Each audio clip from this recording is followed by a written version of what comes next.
Hello, everyone. Welcome to episode 79 of Genn and Millie, where a Gen Xer and a millennial share the strength-based perspective through which they view the world. We are your hosts, Allison and Tess. Hi. Hi, Tess. I certainly enjoyed the Facebook Live. I hope you did too, and I hope our listeners did as well. And I know that was a stretch for us, both in Big time. both in technology and vulnerability and openness, but I think it went well, and just based on some of the feedback and responses, it seemed like a good thing. So my hope is that we would consider doing maybe a few more of those. I loved the real life guessing games. Yeah, that was pretty fun. And just to have those comments come right through. So we would have to, I'd have to harness my lower theme of adaptability, but I think kind of honoring your adaptability to roll with the dialogue. And I enjoyed that immensely. I think we probably could use more of that in our mundane, repeat Groundhog Day scenarios that we often have in the times of COVID. I feel like I'm trying to be more intentional about the container shifts. So I work, live, breathe in the same space all the time, as many people do if they're working from home. And I've lost my container shift, my ritual of drive time, my ritual of gearing up for the day, coming down from the workday, and transition ritual. And so I thought maybe, a little bit of shaking things up with Genn and Millie could be some honoring of the missing transition pieces. But a couple things I want to make sure that we talk about today. I know we're going to chat about our word of the year, choices that we made. And then I want to have you once again explain your trip and how that works and the delight in the surprise. I am missing that kind of magic. I miss surprises. I think I said this on the last episode. I like surprises that are good.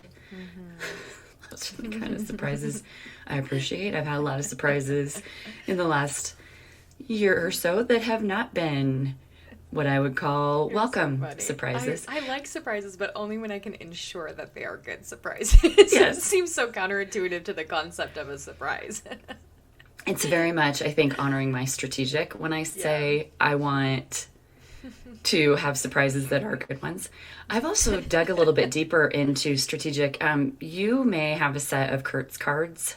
They're some of my favorite coaching resources, but also I used them recently in a check-in with Anna, and for us to talk a little bit about where our strengths might need rest. And I think my strategic is always on. And I'm trying to be more thoughtful going into this new year, because I tend to get just revved up excited about everything in the new year. And how I can use my strategic truly to recognize and harness the energy that needs to be rested in my strengths too. So I know we're going to talk a little bit about our word of the year. I do want to tie in some dialogue about your trip. Okay. Because I think it's good to chat a little bit about surprise. I also think St. Pete had to be very honoring as a little bit of a getaway. And you all can't see because we're in the studio. You can't see that Tess is a little more tan, a little more bronzed because of her time in the sun, and we're just jealous as all get out around here. Yeah, a lot more people have asked me about my trip than I think anyone's ever asked me about trips before, but yeah. So yeah, we can definitely talk about that. There are lots of pros and cons and wise choices and not so wise choices that went into that. Lots of weighing all of the options, but I'm very glad, and I'm very glad that I had the chance to go. So we can definitely talk about that. I also want to thank you here in this space, because as part of your birthday post to me, you asked people to share their words of the year.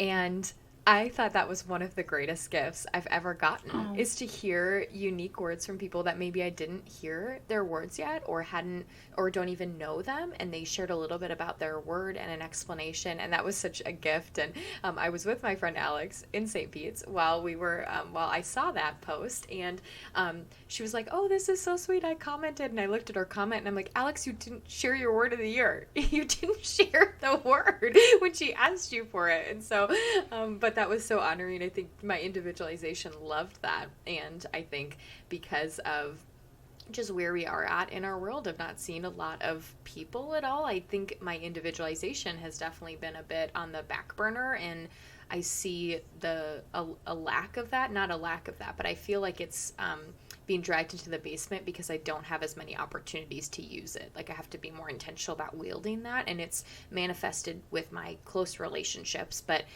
there's part of my individualization that loves to kind of meet new people, and I always describe it as like forming hypotheses around people that I don't know, and then I get to go up and meet them and see whether or not they're proven true or not, and so that's always kind of a fun activity, and so I got to do a little bit of that on the trip, but definitely in the post, that was a lot of that came out, so I was very grateful for that. So thank you for that birthday gift. Well, I think that it is important to ask people to share because it builds accountability partners. For sure. It allows people to use their own voice. When we have a platform, in many ways, to share voices, to be able to honor other people's voices as well. Yeah. We had quite a few people on Facebook Live share about their word of the year, and I loved a lot of them. One being surprise, which came from Marcy. Yeah. That's such a great word. But then the guesses about our words really kind of prompted me to, and I wrote this on my personal blog. I took some of those words that they gifted me when they were guessing, and I'm going to use them with intentionality to apply my word of the year. Okay. I also asked in my personal blog for people to comment and share if they have a word or phrase of the year. I know it's been interesting for me to notice that some people just don't, and that's okay. That's absolutely okay. I think right now, the space for us to hear one another and hear one another's voices has given me more intentionality to think about how can I ask people to share what is important to them. Sometimes it's easier in stating a word of the year.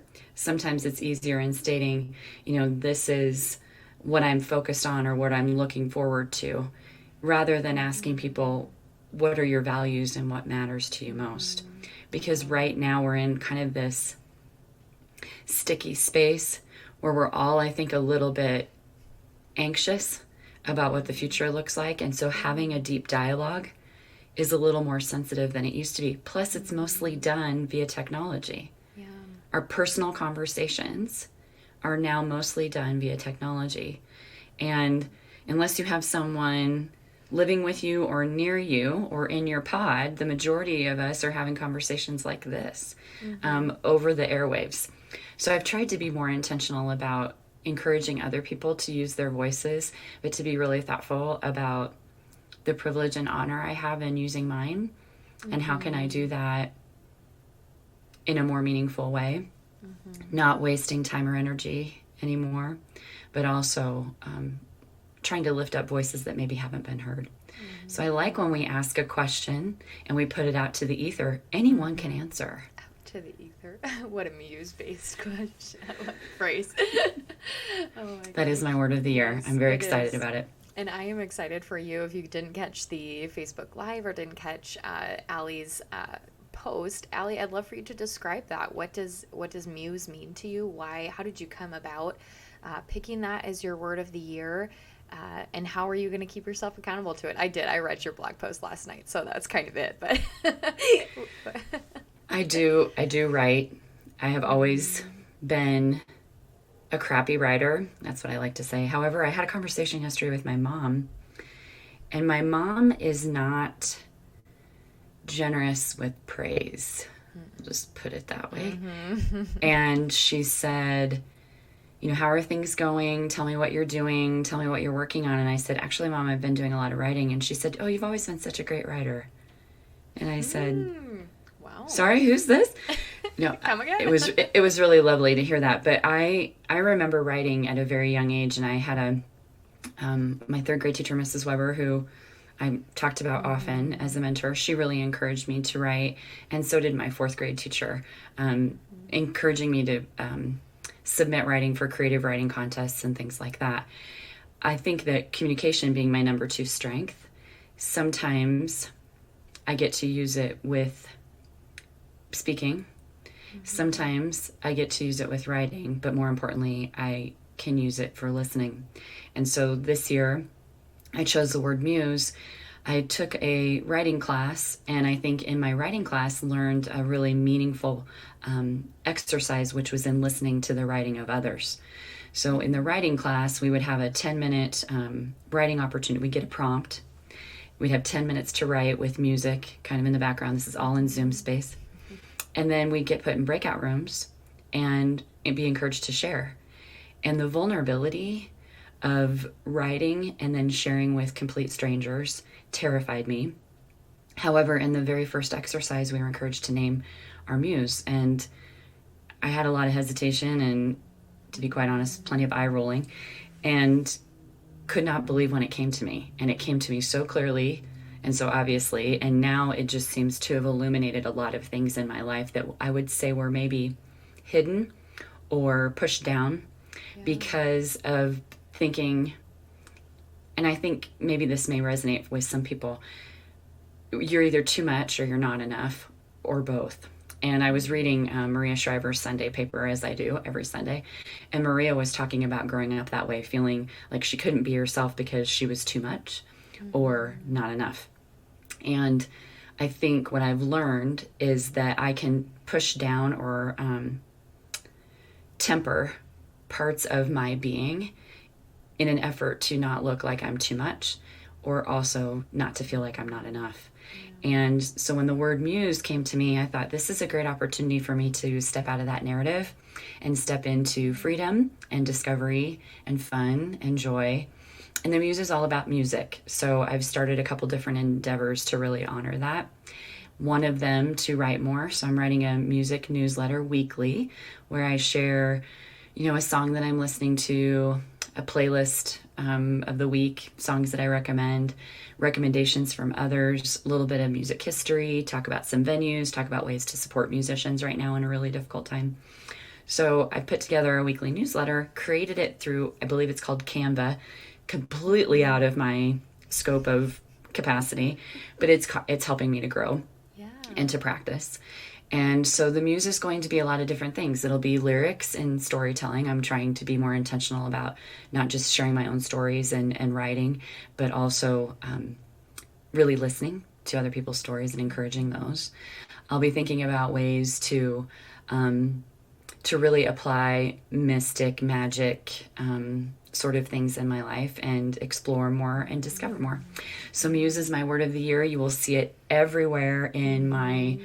If you follow me on social media, if you happen to read my blog, if you happen to listen to anything that I am sharing about or talking about, you will hear that intentionality of the return to music and the muse.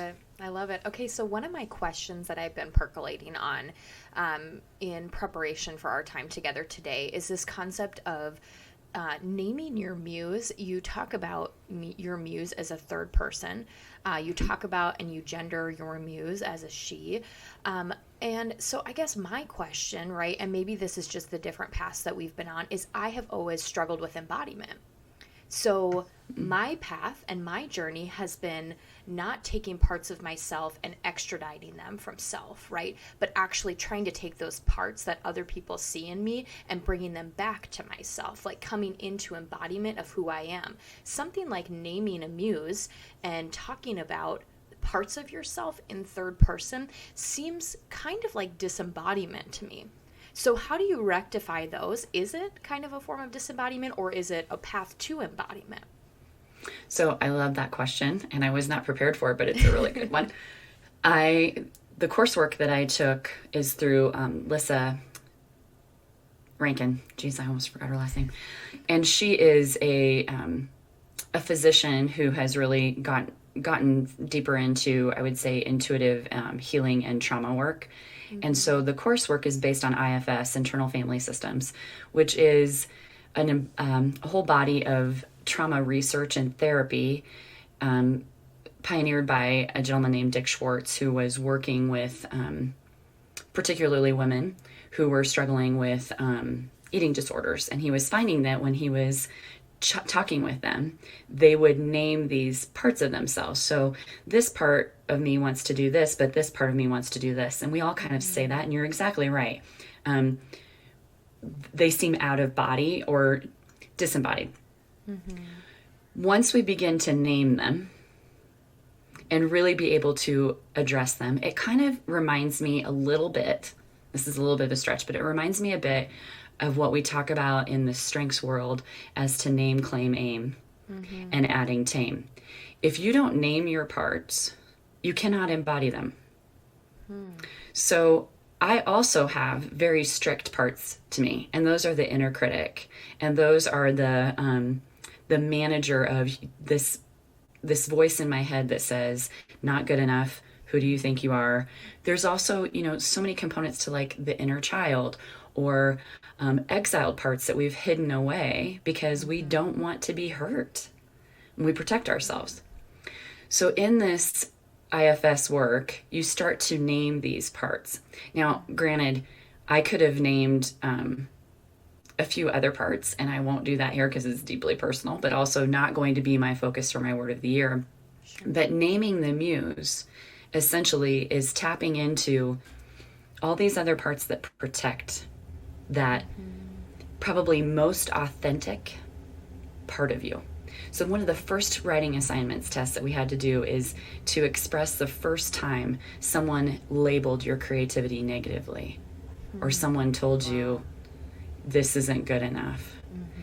And that is essentially an understanding of where that inner creative, authentic self, we talk about this all the time with strengths.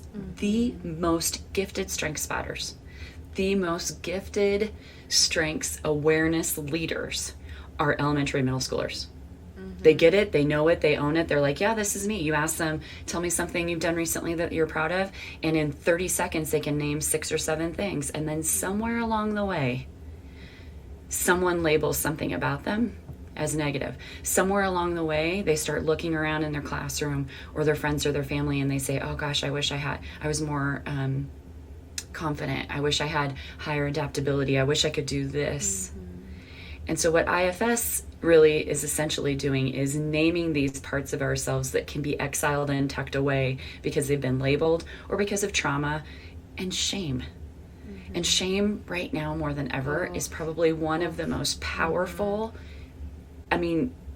sadly powerful pieces to what I'm witnessing happening in our world, including our own self-talk.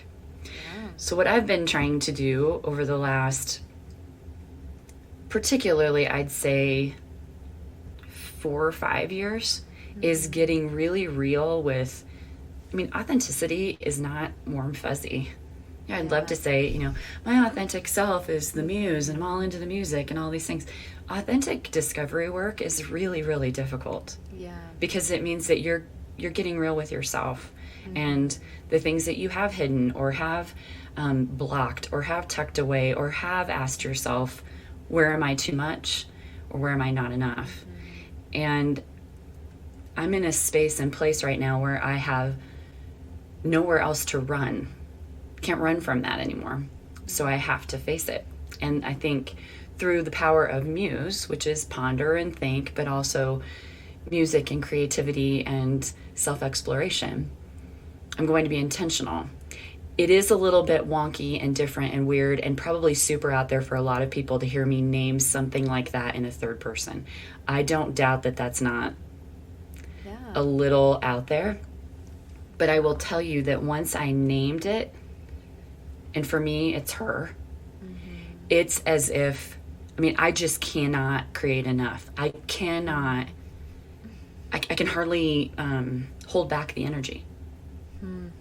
And so whether it's interesting, different, wonky out there, it's working for me. I love And it. if it's going to work for me, then that's going to be the authentic path. Yeah.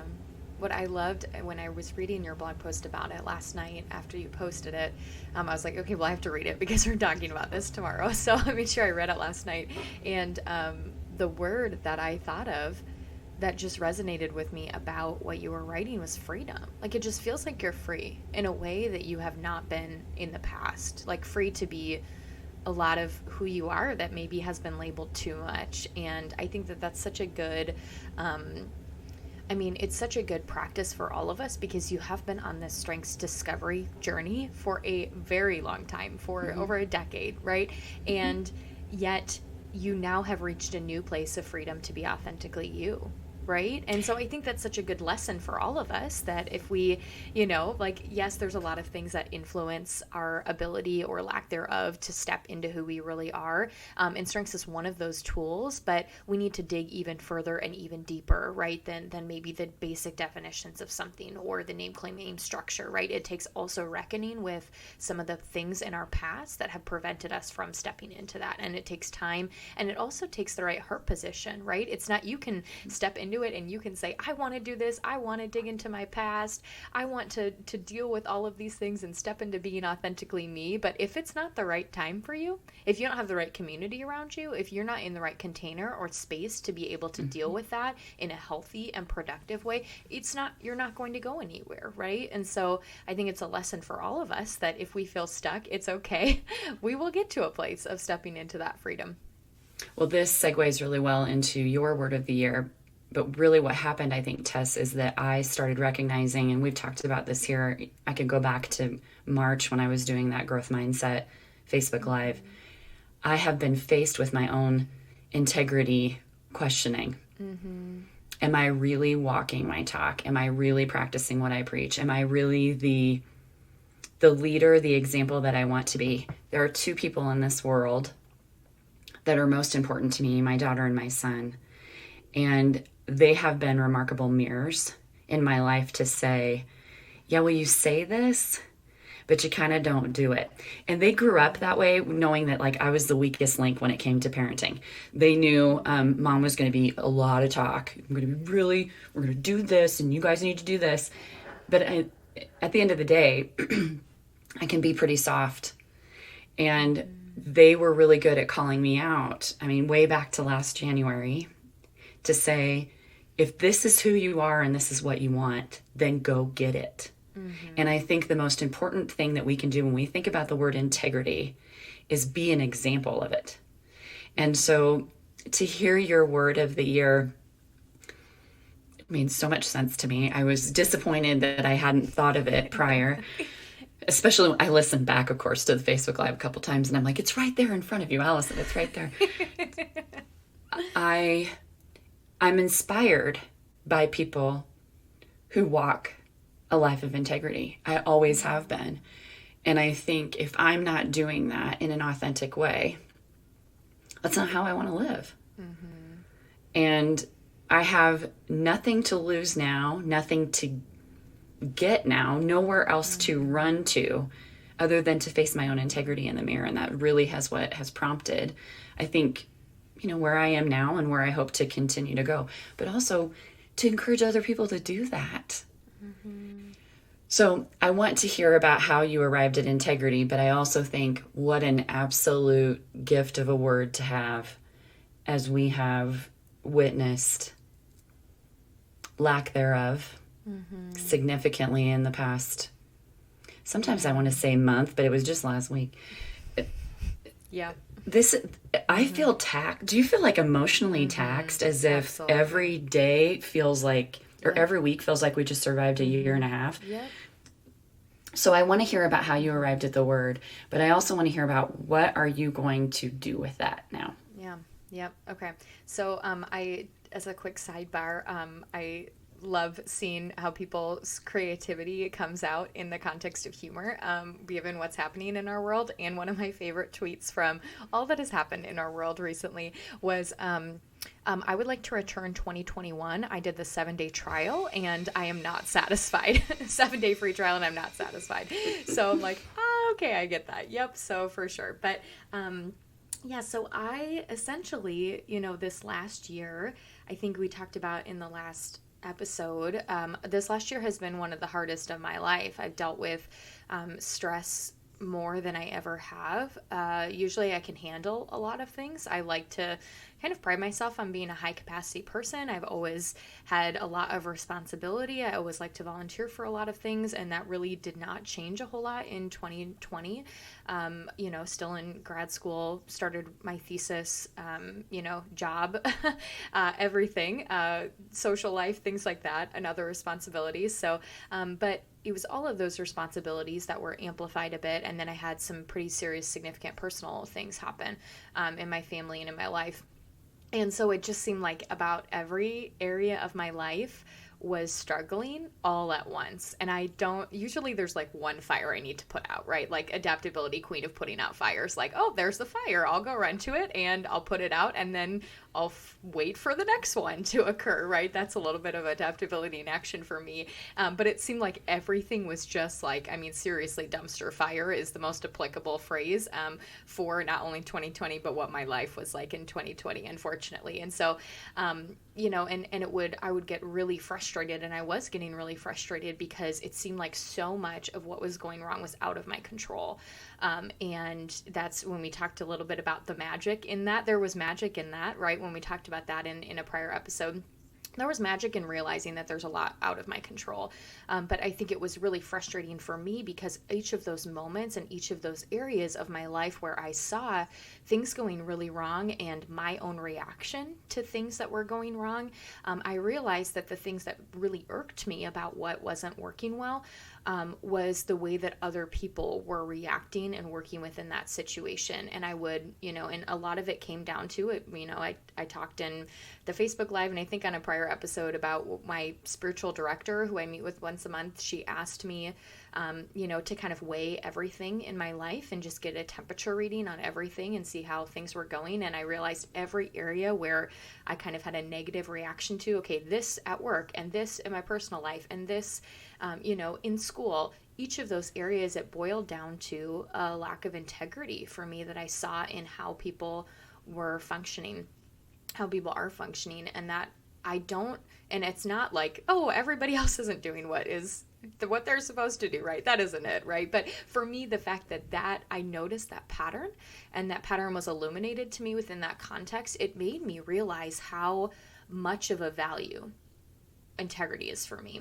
And I've always loved that word, but it's a word that like a lot of people use, right? Like it's kind of like even hope last year was like, oh, that seems like a little bit like of an easy word, right? A little bit of a simple word for me. Like I like things a little deeper and more complex, but hope brought out so much depth, and it was such a challenge for me last year. And I think the same is true for integrity. And in that space, in that moment, as I was talking with my spiritual director about what was currently happening, I realized how much of a value it was, and it immediately brought me back to other big struggles in my life.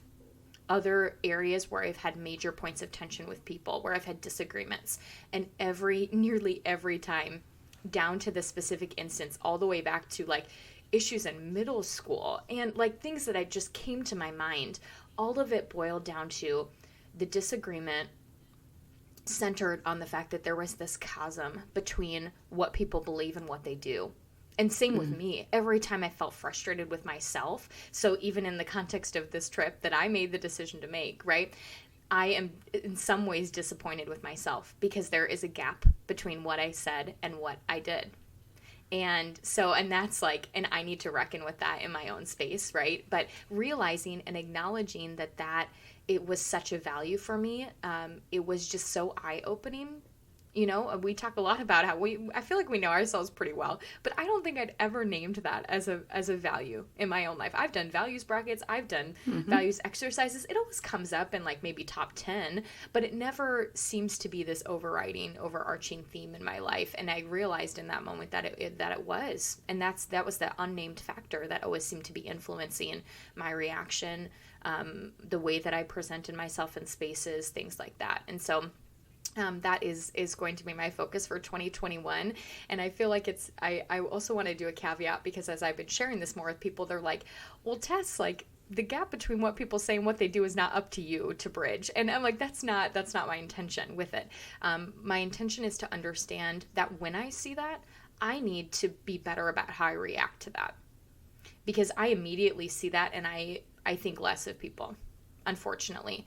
And it's a bristling. It's a bristling. Yeah. You bristle when you see that lack of, I think we all do. Mm-hmm. Right? We all do. We all bristle when we see a lack of integrity. Mm-hmm. But it's harder to look in the mirror about it. Yeah. Yeah, and in my own life, right? So it's twofold, right? It's wrestling with my own and saying, where are the gaps and how can I work to close those as much as possible? And where can I, from my faith context, lean on the grace of God to make that happen? And then also when I see it in other people, how can I not necessarily react in a negative way to say, oh my gosh, there's another example of the way that they're saying one thing and doing another. But how can I, prayerfully discern how to interact with that and how to maybe be a source of grace myself, a conduit for that, to help them bridge the gap between that. And so I think for me, that's a lot of it. And a lot of it is just reckoning in my own heart of reconciling those two things. And so I did. I made the decision, as I do every year, to travel my birthday week. It is a ritual that I put in place about 5 years ago. And it is one that I don't know how I could live life without it, because my context needs reflection. My strategic loves to point to where I'm going. And that time, the change of container is necessary. And so I had talked about there's some local retreat spaces here, kind of closer, doing a road trip, something like that. And my best friend kind of encouraged me and was like, I would travel with you if you wanted to actually travel. And that's what I love to do. And so I did. I worked with the company I worked with last year, Pack Up and Go. And I did research a lot and look into how they're dealing with COVID, with the pandemic. My best friend that I traveled with works for a healthcare facility. So she has some pretty strict guidelines as to what she can and cannot do and how she needs to show up in a public space like an airport. And so we did put some additional measures in place to travel during the pandemic. There's so much tension inside of me, even the fact that I did that, because it does seem a little bit contrary to what I have been sharing about public health. And so there's part of me that does feel, you named it. When you named it, I was like, what?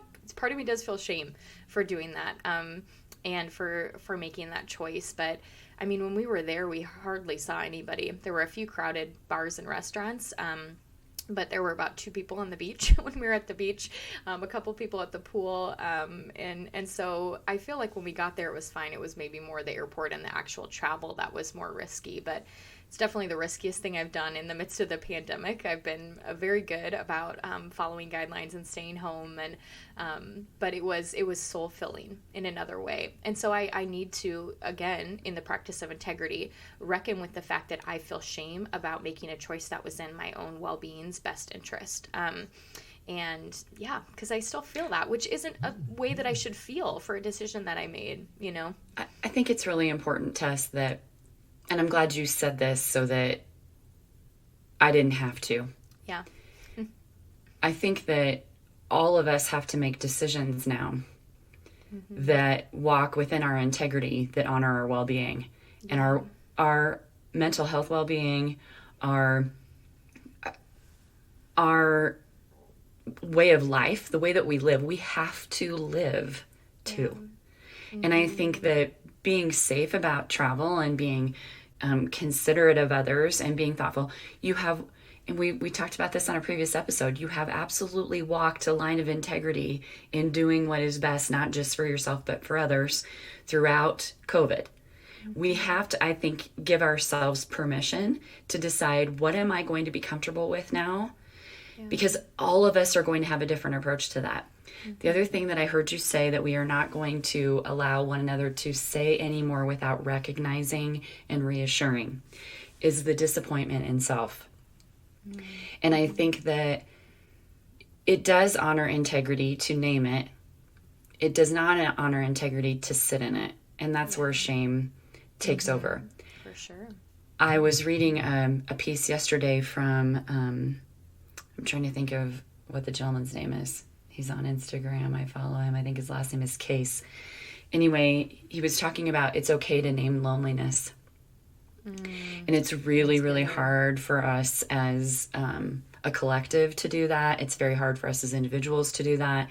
It's very hard if you pride yourself in being strong and independent and in the term freedom, which you named for me, thank you.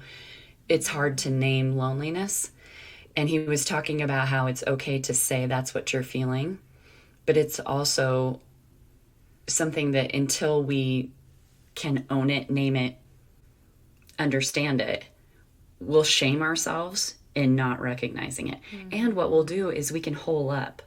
I mean, it'd be really, really easy for many of us to just hole up and not wash our hair and never go outside ever again. I know that it is an absolutely alarming, startling, shocking mental health crisis right now.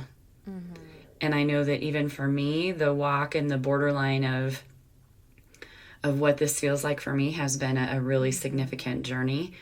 I have never been so empathetic and better understanding of my own judgment of what I thought about what something looks like when it comes to mental health, or what depression looks like, or what sadness looks like, or what loneliness looks like. And it reminds me a lot of, I remember years ago, more than 10 years ago when I got divorced, how I had to face my own judgment so quickly in the mirror. Because I remember saying things when I was a young married mom, saying things like, come on, work it out. Like, what's your problem, you two? Just figure it out. And then I had to experience my own judgment and the feeling of being judged that way. I'm reckoning with my own judgment right now again. I think life, the universe has a way of providing those mirrors that we need.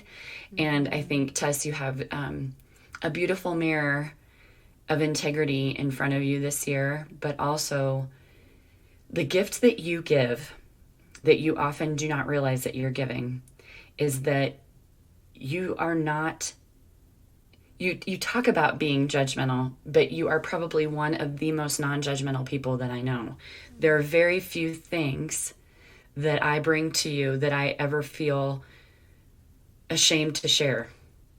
There are very few things that I think most people in your life would say that they couldn't feel confident in knowing that you'll hold space for that without judgment, with encouragement to grow, to learn, forgiveness, grace, understanding. So as you walk in your year of integrity, I hope that you will gift yourself some opportunities to say, this is important to me. And so I'm going to choose to do it and not be disappointed in myself. That was the phrase I was getting to. Yep. And not be ashamed of everybody's values are like illuminated right now. Yep. We've talked about that all of 2020. We got to get away from the crisis is the great revealer and come up with a different phrase to use. But it's so pertinent.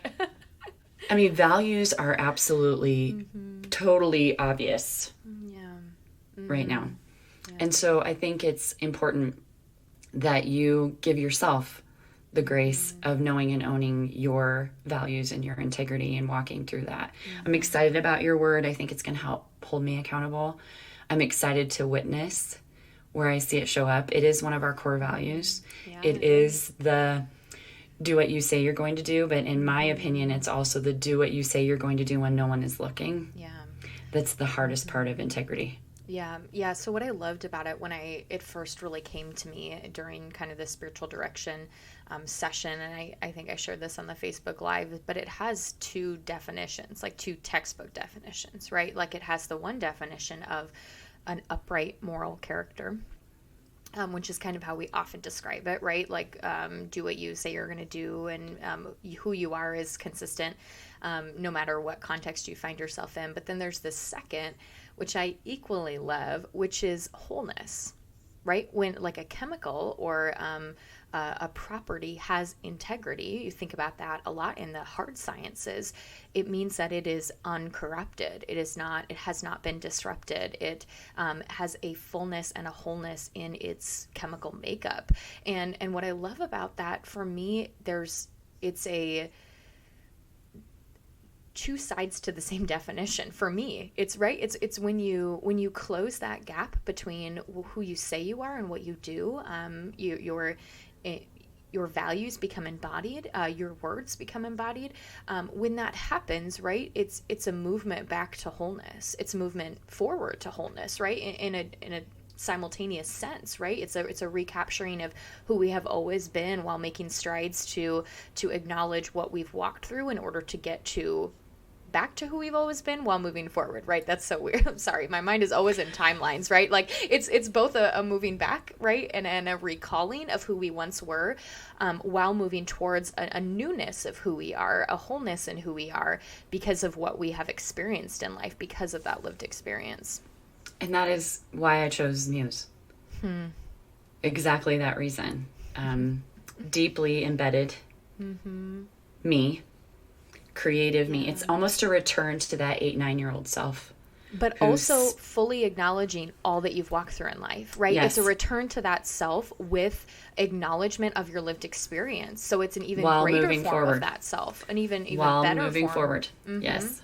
So when I, bought a tambourine as one of these signs of I'm honoring the Muse, and you were like, and "What's I do. my prop?" I would have never in a million years guessed that. So funny that I heard from a couple people in my life who said, I knew it was a tambourine before you even picked it up, which says a lot about how people know me. But I think about that 9-year-old me that was outside all the time playing. I mean, just in constant discovery and use of imagination. That 8, 9, 10-year-old me that was writing all the time.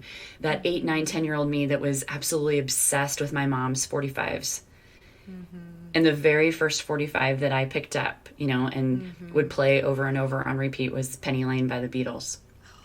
And, all of the, and then I totally got into Kenny Rogers during that time. It was my mom's records. And I was so into music. I was dancing. I took 13 years of dance, Tess. 13 years. And somewhere in the last 10 years, I stopped dancing. Like, I stopped dancing. When it had been such a part of your life. Wow. It was such a part of my life and part of my being. So that return to what I would say the core integrity of me, which is, I still envision the way I used to do cartwheels and spin around. That kind of joy and authenticity, and I didn't care what anybody else thought. And I think a lot of it, I was going to ask you, I have an assumption of what strength in your top 5, maybe your top 10, is most honoring of your word of the year. And for me, it really comes back to woo and connectedness. So woo was different on me when I wasn't caught up in the narrative of what other people thought about me being too much or not enough. The real, genuine woo was that sparkle and light. And the connectedness is bringing all of this back. Sure. Do you feel like it's context? Do you feel like it's strategic? Yeah, probably a little bit of all of that. Maybe, you named individualization, but I think that's such a great question for our listeners. Yes, we want to know if you had a word of the year or a phrase of the year or an intention of the year, but asking what strength is going to be most honoring of that, or what strength is really going to give your word life and intentionality and meaning. I'm excited to see what waves we're all going to ride in the months and the year ahead. Yeah. I think an additional question I'd like people to think through also in response to this is not just word of the year and which of your strengths really influence that. I think would be a great first question. The second question, I think the consistency between both of our themes this year is kind of odd. This happened last year too with choice and hope, that there was a lot of like, okay, we have to choose hope, right? So there was a lot of similarities within that, and I think the same with these two words. And so I would like people to ponder the question, what does wholeness look like for you? A return to your younger self, your whole self, or moving forward, kind of both simultaneously, right? What did you lose as you were growing up and encountered the world, and how can you recapture that in order to regain a sense of wholeness in yourself? And for you, that's music, that's dancing, that's artistic expression. For me, it's a lot of dealing with things in my own life, or it has been, and it's naming those areas where I feel discontinuity in order to reconcile those within my own life. And so maybe it's not as concrete as yours necessarily, but I'm in the efforts and making the strides in order to identify that in my own life in terms of regaining a sense of wholeness as well. So I'd love for people to think through that question, similar to what does hope mean for you? When we asked that question in that episode, those were some of my favorite responses, right? One word. How do you define that? What does that look like for you? Mm-hmm. How do you live in that? What do you need to get there? And so similarly, what does wholeness in yourself look like? And what do you need in order to get there? So I'd love for people to think through that question as well. So, and maybe that's a Facebook Live question that we could ask. Goodness. You're going to keep plugging Facebook Live. I'm like, oh my gosh, that's so scary. I also know that we talked about celebrating birthday month in a more intentional way here.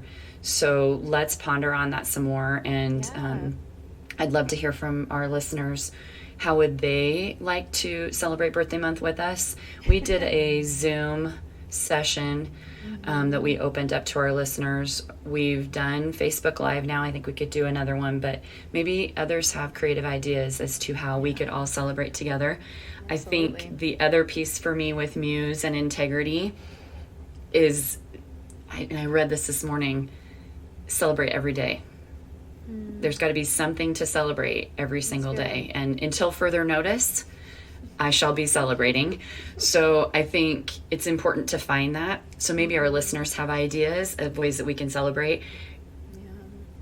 I know that you probably don't do birthday month to the extent that I do, but I've also my birthday month is already over. I've also tempered birthday month a little bit. Managing expectations and releasing control and allowing things to just happen is going to be a very specific focus for me this year, while being, in that joy and music and creativity. But what's a way that we could celebrate birthdays, celebrations, accomplishments, naming our words of the year? Maybe it would be in an artistic session that could be led by someone else. Maybe it would be, there's lots of openness, so I'd love to hear from our listeners any ideas they have. I'll also let your muse percolate on that a little bit. Okay. Let her go and think on that, ponder. Oh my gosh, so wonderful. Awesome. Well, I'm excited to hear from people in response to this episode. Thank you so much for tuning in to this episode number 79 of Genn and Millie. If you enjoyed today's conversation, consider sharing this episode with a friend. To interact with us and share the responses to the questions we posed in this episode, one of the best ways to do that is following us on Instagram at Genn and Millie. That's at GENNANDMILLIE. And as many of you know, you can also feel free to send us an email with your responses as well. The views and opinions expressed in this podcast are exclusively that of Allison Horn and Tess Starman and may not reflect the views of Teammates Mentoring Program at large. Thanks for tuning in. Until next time.